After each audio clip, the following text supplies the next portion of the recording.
अब हम लोग आर्टिकल के नेक्स्ट पार्ट पे चर्चा करेंगे। जैसा कि मैं पिछले क्लास में अपने पिछले वीडियो के माध्यम से बताया था कि यूज ऑफ ए एन, आज हम लोग no use of a an की शुरुआत करेंगे, यानी ए और एन का प्रयोग कहाँ नहीं होगा उसके बारे में आज हम लोग चर्चा कर रहे हैं। ये आर्टिकल एक महत्वपूर्ण टॉपिक है और यही आपका बेस है। अंग्रेजी व्याकरण में लोग यही से शुरुआत करते हैं। तो हम लोग चलते हैं no use of a an, देखते हैं कहाँ कहाँ ए और एन का प्रयोग नहीं होता है। पहला पॉइंट देखेंगे, no use of a an में पहला पॉइंट देखेंगे, लिखा हुआ है कि प्रॉपर नाउन के पहले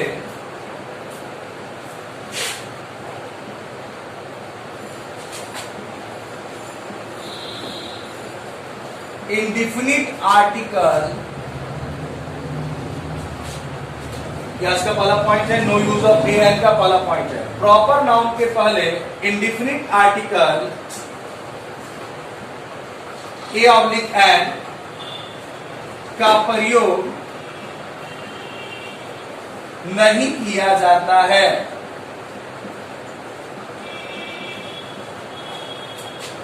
साथ ही साथ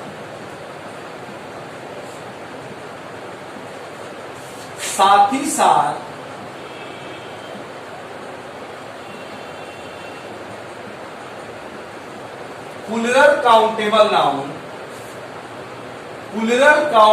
नाउन के पहले भी ए एन का प्रयोग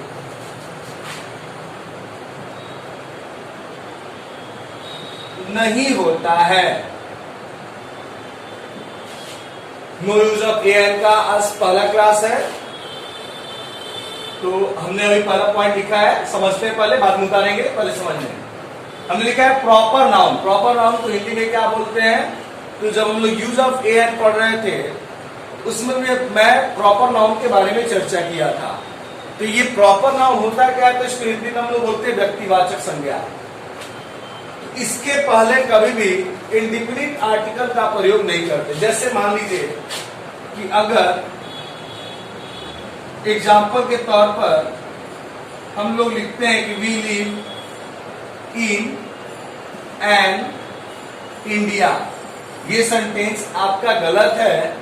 क्यों गलत है? इंडिया यहां पर आपका कौन सा नाउन है? प्रॉपर नाउन है, और प्रॉपर नाउन के पहले कभी भी आर्टिकल का प्रयोग नहीं होता है। प्रॉपर नाउन के पहले कभी भी आर्टिकल का प्रयोग नहीं होता है। मान लीजिए कि अगर मैं लिखता हूं I call a Ankit, an Ankit, I call an Ankit, यहां एन आपका क्या है? आर्टिकल है। अंकित क्या है? आपका प्रॉपर नाउन है। तो मैं अभी आपको इस पॉइंट में बताया, पहले पॉइंट में मैं चर्चा कर रहा हूं कि कभी भी प्रॉपर नाउन के पहले आर्टिकल का प्रयोग नहीं होता है। अगर ऐसा करेंगे तो वाक्य गलत माना जाएगा। यानी आप सही क्या बताएंगे? We live in India, we live in Asia, कभी एन एशिया नहीं होगा। आई कॉल अंकित होगा, आई कॉल एन अंकित नहीं होगा। आपके मन में एक प्रश्न चलेगा कि आप यूज ऑफ ए एन में बताए थे कि प्रॉपर नाउन के पहले आर्टिकल का प्रयोग हो सकता है। तो मैं एक कंडीशन बताया था। क्या कंडीशन बताया था? कि अगर प्रॉपर नाउन के पहले आर्टिकल का प्रयोग करेंगे तो वो प्रॉपर नाउन कैसे प्रयोग होगा? तो एक कॉमन नाउन के रूप में प्रयोग होगा। जिसमें मैं एग्जांपल बताया था कि he looks like a Kohli, ये मैं एग्जांपल में बताया था। या मैं बताया था he is a Kalidas, he is a Kalidas. तो वहां पर वह एक कालिदास नहीं है, वह कालिदास के जैसा है। अगर लिखा हुआ है कि यू आर ए न्यूटन, यानी आप एक न्यूटन नहीं हो, आप एक न्यूटन के जैसा हो, कुछ गुण या अवगुण न्यूटन से मिलता जुलता हो, तो ऐसा मानेंगे हम। तो we live in an India अगर लिखेंगे तो गलत होगा, क्योंकि प्रॉपर नाउन के बाद पहले कभी भी आर्टिकल का प्रयोग नहीं होता है। अगर आर्टिकल का प्रयोग करेंगे तो वो प्रॉपर नहीं रहेगा, वो कॉमन हो जाएगा। उसके बाद लिखे साथ ही साथ, जिसको इंग्लिश में हम लोग बोलते हैं एज वेल एज, साथ ही साथ प्लूरल काउंटेबल नाउन के पहले, जैसे मान लीजिए लिखा हुआ है बॉयज, बॉयज का मतलब क्या हो गया, दो या दो से अधिक लड़के, तो कभी भी हम इसके आगे ए या एन का प्रयोग नहीं करेंगे। या मान लीजिए लिखा हुआ है ऑक्सेन, ऑक्स का प्लूरल होता है ऑक्सेन, तो अगर हम यहाँ एन ऑक्सेन लिखेंगे तो ये भी मेरा क्या हो जाएगा, गलत हो जाएगा। यानी कभी भी प्लूरल काउंटेबल नाउन, काउंटेबल का मतलब ये दो वर्ड से बना है, काउंटरेबल, काउंट का मतलब गिनना और एबल का मतलब योग्य, प्लूरल काउंटेबल नाउन के पहले कभी भी कोई आर्टिकल का प्रयोग नहीं करेंगे। अगर ए एन लगाएंगे तो वो हमारा गलत माना जाएगा। कॉपी करें।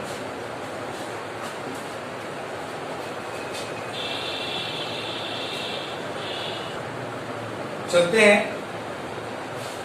नेक्स्ट पॉइंट में, दूसरा पॉइंट, यदि किसी वाक्य में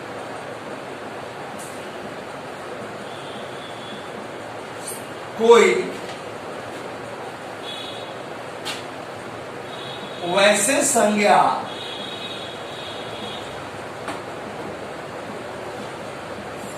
का प्रयोग किया गया हो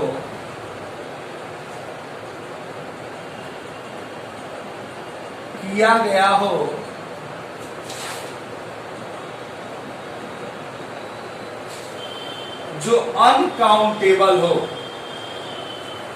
अनकाउंटेबल का मतलब होता है ना गिनने योग्य,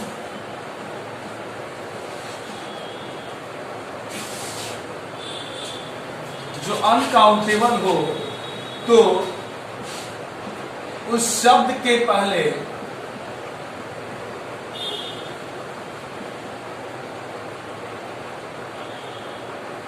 ए या एन का प्रयोग नहीं होता है।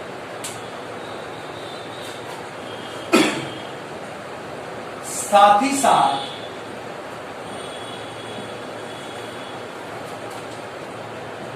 भोजन के प्रकार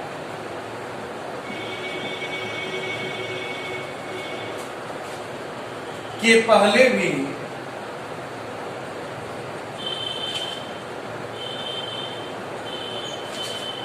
ए या एन का प्रयोग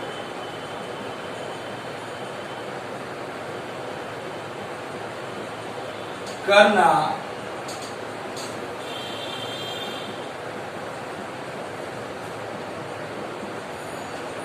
सही नहीं माना जाता है।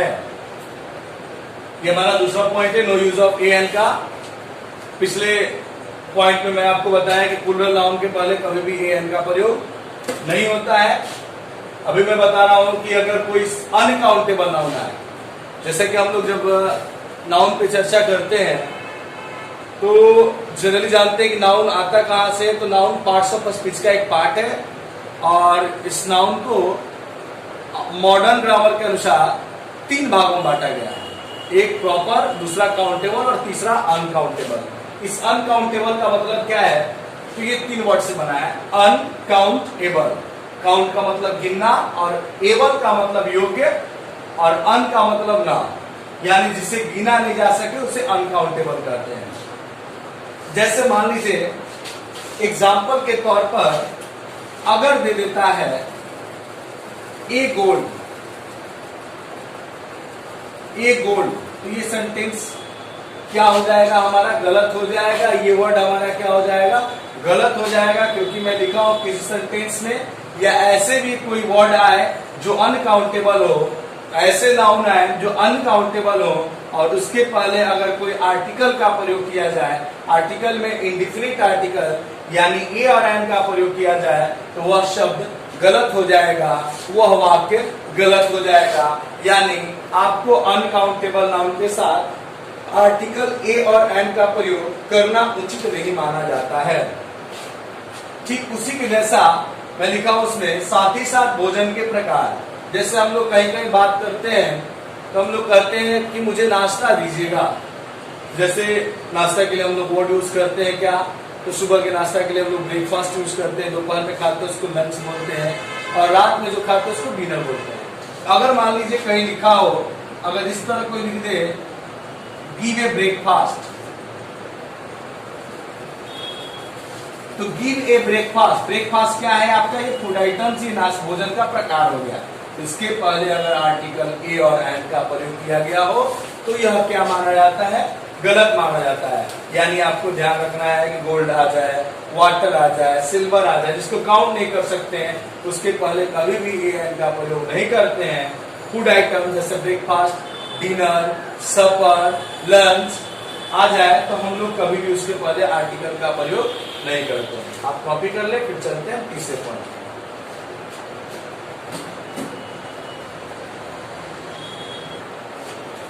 चलते हैं तीसरे पॉइंट पर।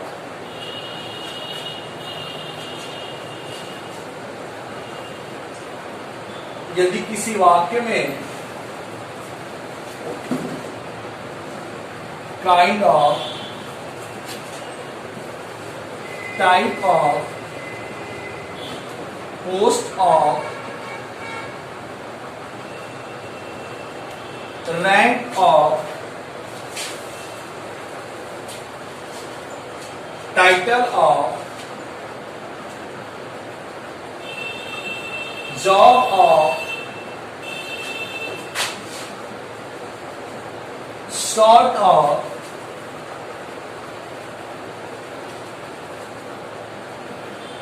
आदि का प्रयोग करके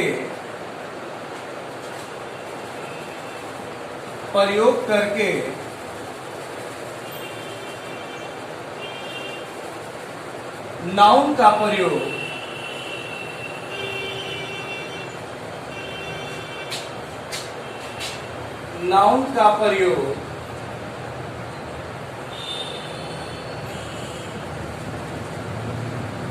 किया गया हो तो ऊपर लिखे गए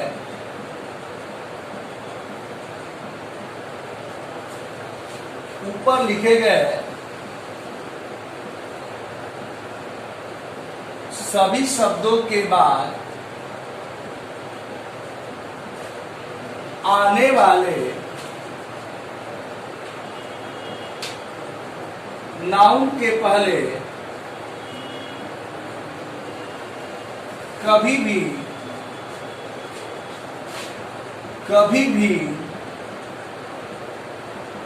ए ऑब्लिक एन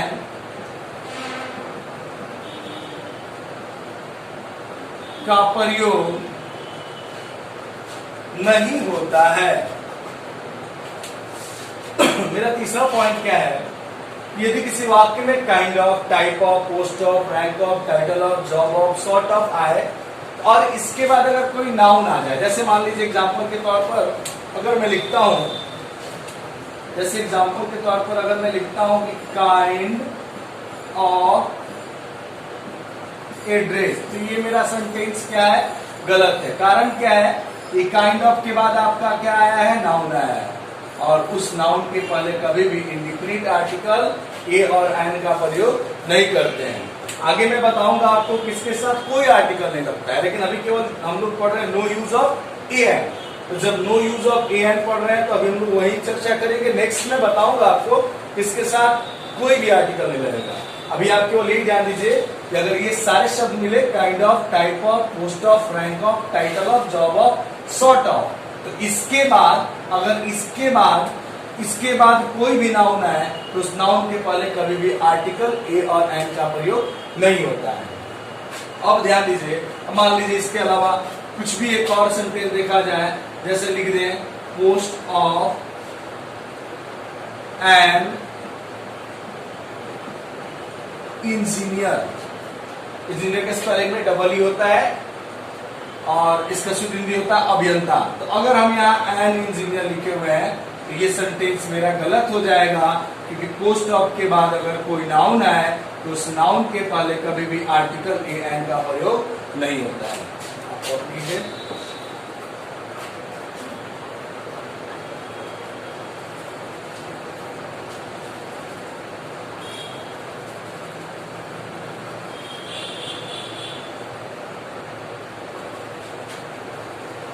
चलते हैं नेक्स्ट पॉइंट पे।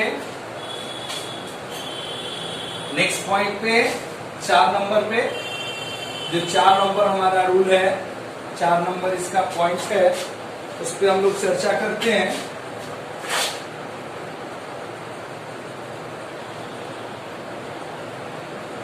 यदि किसी वाक्य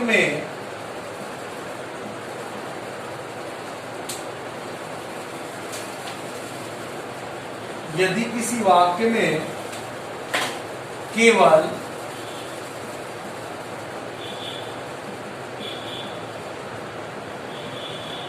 एडजेक्टिव का प्रयोग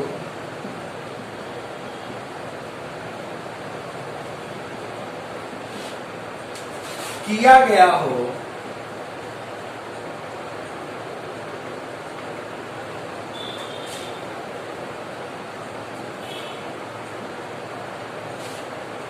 तो उस एडजेक्टिव के पहले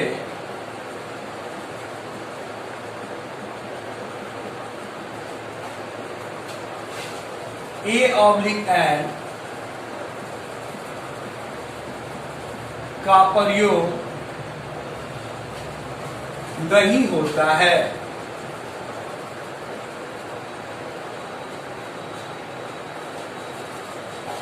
पहले चिन्ह के लिखते हैं, A/N का प्रयोग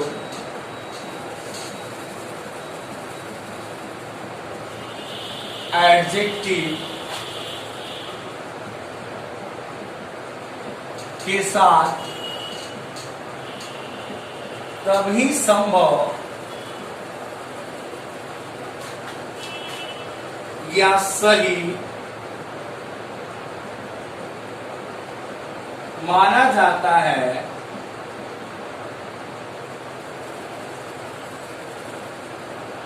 जब उस वाक्य में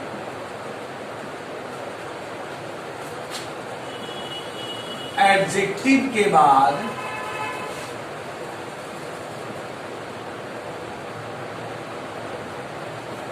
नाउन आए। चौथा पॉइंट में हम लोग लिखा है कि यदि किसी वाक्य में केवल एडजेक्टिव का प्रयोग किया गया हो, जैसे मान लीजिए एग्जाम्पल के तौर पर आई एम एन ऑनेस्ट। यहां ऑनेस्ट क्या है? आपका एडजेक्टिव है। मैं आपको शुरुआत में बताया था कि एडजेक्टिव को हिंदी में हम लोग विशेषण बोलते हैं। विशेषण किसे कहते हैं? तो संज्ञा या सर्वनाम की विशेषता बताने वाले शब्द को विशेषण कहते हैं। तो यहाँ पर हमारा सर्वनाम है आई। आई की विशेषता बता रहा है कि मैं कैसा हूं भाई, तो मैं ईमानदार हूं। तो एडजेक्टिव ये है और इसके पहले आर्टिकल ए और एन का प्रयोग नहीं होगा। इसका कारण मैं लिखा हूं कि केवल किसी वाक्य में एडजेक्टिव आएगा तो उसमें कभी भी आर्टिकल का प्रयोग, ए एन का प्रयोग तब तक संभव नहीं है जब तक कि उस वाक्य में एडजेक्टिव के बाद क्या नहीं आ जाए, नाउन नहीं आ जाए। इस सेंटेंस को अगर मुझे सही करना होगा तो हमें क्या करना होगा? I am an honest man. अगर यहां पर ये मैन नाउन आ जाएगा, ऑनेस्ट यहां एडजेक्टिव होगा, तो यहां पर एन आर्टिकल का प्रयोग सही होगा, ये सेंटेंस सही माना जाएगा।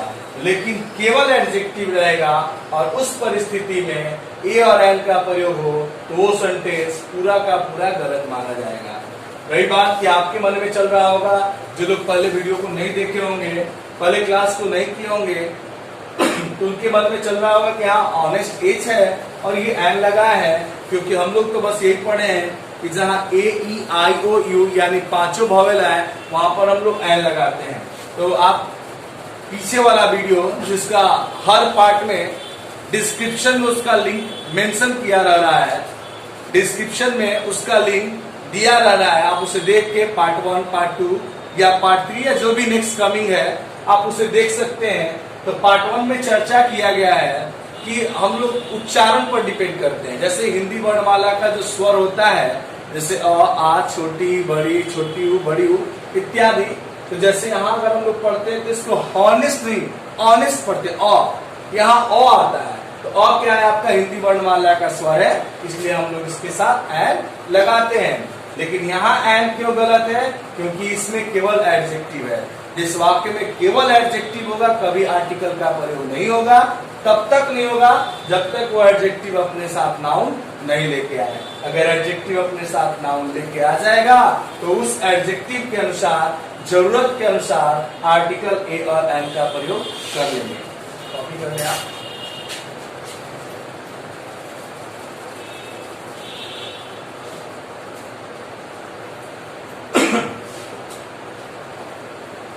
नेक्स्ट पॉइंट चलते हैं, पांचवा पॉइंट पर चलते हैं। नेक्स्ट पॉइंट है हमारा पांचवा पॉइंट। आर्टिकल में हम लोग पढ़ रहे हैं no use of a an. कहां कहां ए और एन का प्रयोग नहीं होता है, कहां कहां इंडिफिनिट आर्टिकल का प्रयोग नहीं होता है। अब हम लोग चर्चा कर रहे हैं पांचवें पॉइंट पर। 4 पॉइंट बढ़िया से देखिएगा, ध्यान दीजिएगा।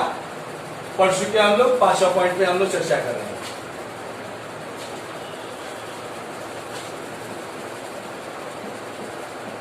Demonstrative adjective. डेमोस्ट्रेटिव एडजेक्टिव का मतलब क्या होता है, तो मैं एग्जांपल यहां देता हूं, ब्रैकेट बंद।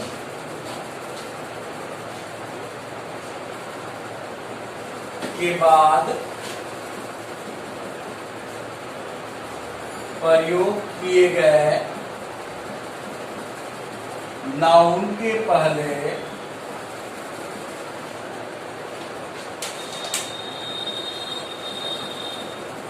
इंडिफिनिट आर्टिकल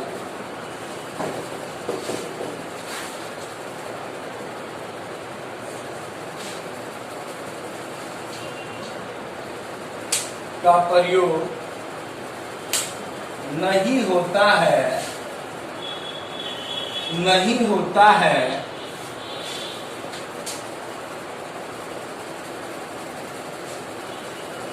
देखिए हमने लिखा है यहां पर कि जो डेमोस्ट्रेटिव एडजेक्टिव होते हैं, तो डेमोस्ट्रेटिव एडजेक्टिव या एडजेक्टिव का पार्ट है। तो पहले मैं डेमोस्ट्रेटिव का मतलब आपको क्लियर कर देना चाहता हूं।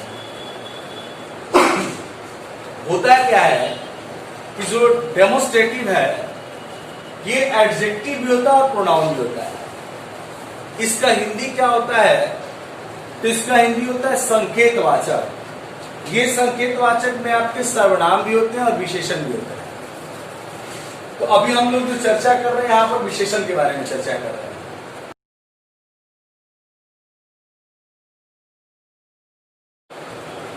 तो हम बता रहे थे आपको क्या कि डेमोस्ट्रेटिव एडजेक्टिव, तो आपके मन में प्रश्न चलेगा कि डेमोस्ट्रेटिव एडजेक्टिव भी हो जाएगा और प्रोनाउन भी हो जाएगा, कैसे? तो देखिए मैं एग्जांपल में हम लोग चर्चा करते हैं। एडजेक्टिव के बारे में बताया कि एडजेक्टिव संज्ञा सर्वनाम की विशेषता बताता है। तो जैसे मान लीजिए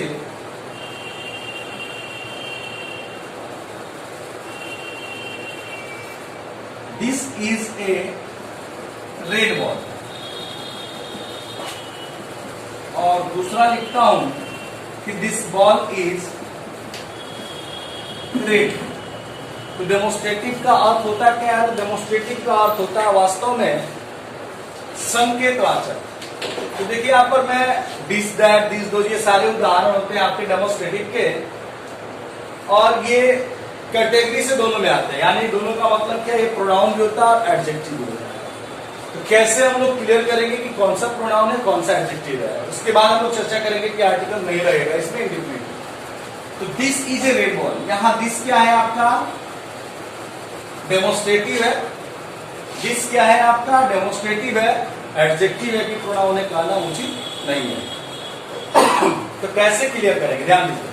तो मैं आपको फर्स्ट वीडियो में मैं बताया हूं कि देखिए एडजेक्टिव की सबसे बड़ी एक पहचान है कि वो नाउन के पास जाता है।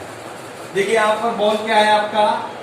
नाउन है, और नाउन के पहले जो है वो आपका क्या हो गया? एडजेक्टिव हो गया, विशेषण हो गया। यानी आपको अगर क्लैरिफाई करना है, आइडेंटिफाई करना है, पहचान करना है कि डेमोस्ट्रेटिव एडजेक्टिव है या प्रोनाउन, तो आपको केवल यही देखना होगा कि दिस हो, दैट हो, दिस हो, दोज हो इत्यादि, के तुरंत बाद अगर नाउन आए तो आपको समझ लेना है एडजेक्टिव है, और नाउन नहीं आए कि सहायक क्रिया है तो आपको समझ लेना है कि ये क्या है, प्रोनाउन है। अब आगे ध्यान देते हैं, अब एग्जाम्पल की बात करते हैं पॉइंट के अनुसार। कहते हैं कि डेमोन्स्ट्रेटिव एडजेक्टिव के बाद प्रयोग किए गए, जैसे मान लीजिए कोई कह दे दिस ए बॉल, तो ये सेंटेंस हमारा क्या है, गलत है। क्यों? क्योंकि जब भी डेमोन्स्ट्रेटिव प्रयोग किया जाए उसके बाद अगर कोई नाउन आए तो उसके पहले कभी भी कोई आर्टिकल ए और एन का प्रयोग नहीं करते हैं। आगे हम बताएंगे कि इसके साथ कोई आर्टिकल नहीं लगता है, लेकिन अभी हम लोग बात कर रहे हैं no use of a an. तो अगर डेमोन्स्ट्रेटिव एडजेक्टिव यानी दिस दैट दिस दोज अगर आए, अगर उसके बाद कोई नाउन आए तो उसके पहले आर्टिकल ए और एन दोनों में से किसी का प्रयोग संभव नहीं होता है, उचित नहीं समझा जाता है, यानी गलत माना जाता है। कैसे पहचानेंगे? ये डेमोन्स्ट्रेटिव जो है यानी ये दिस दैट जो उदाहरण दिया हुआ है ये आपके एडजेक्टिव भी होते हैं और प्रोनाउन भी होते हैं। कैसे क्लियर कीजिएगा? तो मैं बताया कि जब ये एडजेक्टिव के रूप में प्रयोग होंगे तो अपने साथ पक्का है कि कोई ना कोई नाउन लेके आएंगे। अगर ये एडजेक्टिव के रूप में प्रयोग नहीं होंगे तो इनके साथ नाउन नहीं आके कुछ और आ जाए, जैसे मैं सहायक क्रिया पर यहाँ पर चर्चा किया हूं। तो ये हमारा 5वां पॉइंट था। चलते हैं 6ठा पॉइंट की तरफ, थोड़ा आप बता दें।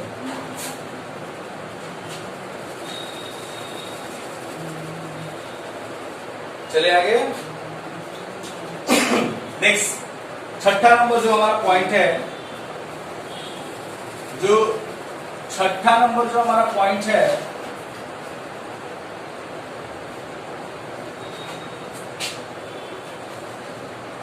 छठा नंबर जो पॉइंट है हमारा लिखेंगे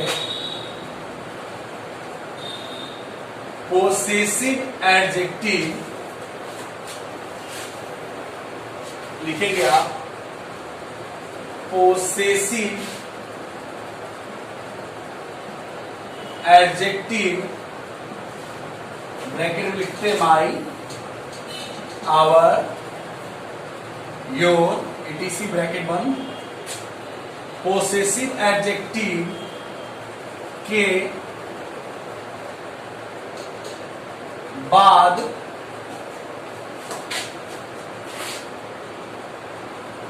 प्रयोग किए गए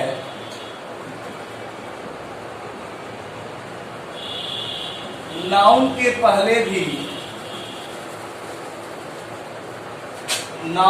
पहले भी कोई आर्टिकल, कोई इंडिफिनिट आर्टिकल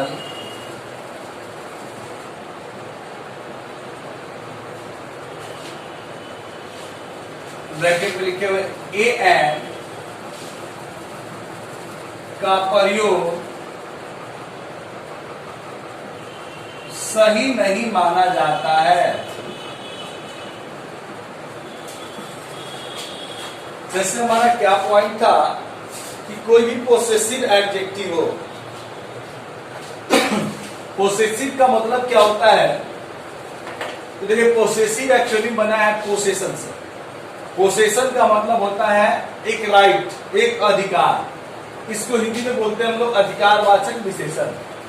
तो जैसे लिखा हुआ एग्जाम्पल में माई, पोसेसिव एडजेक्टिव का हिंदी हो गया अधिकारवाचक विशेषण। जैसे लिखा हुआ माई, our, your, etc।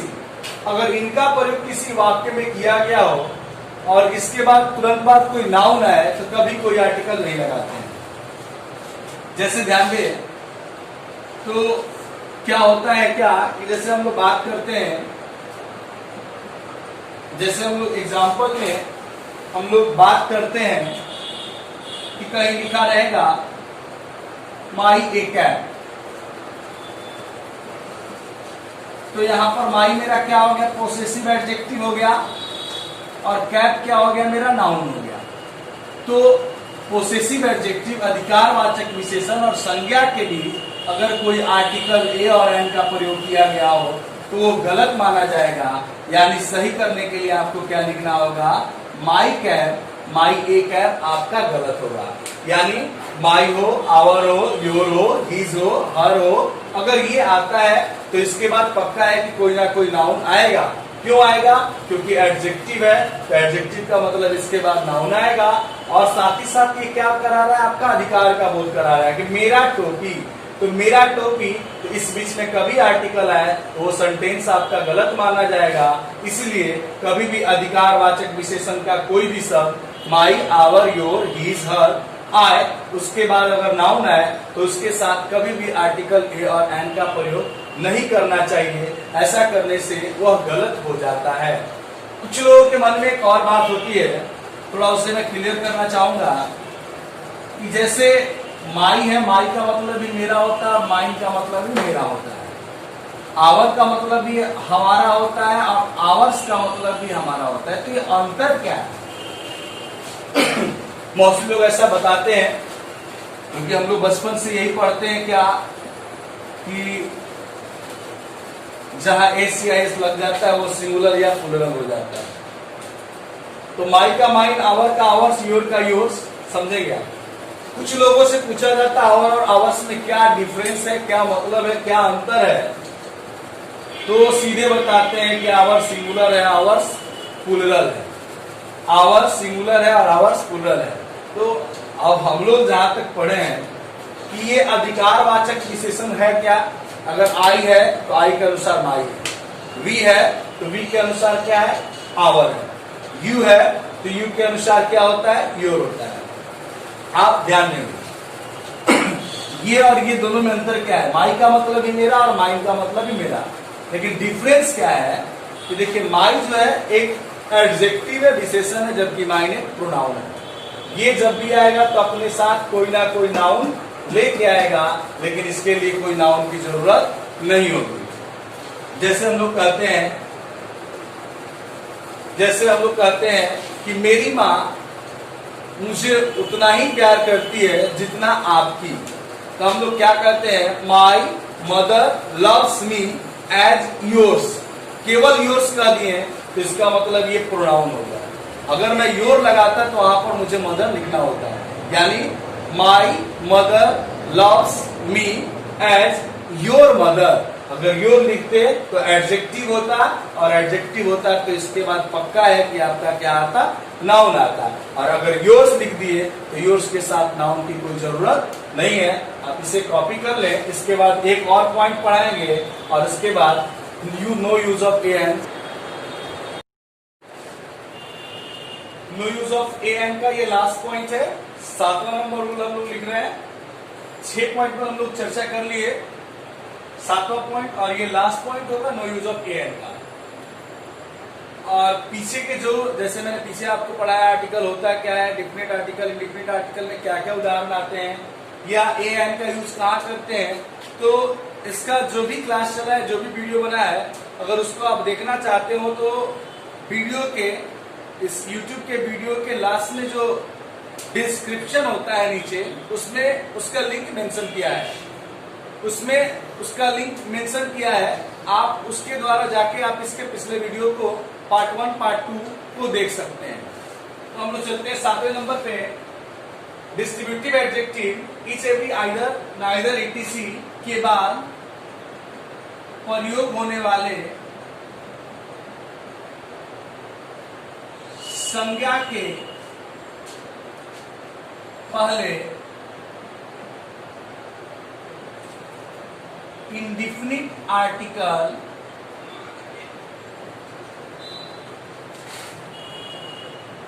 A an का प्रयोग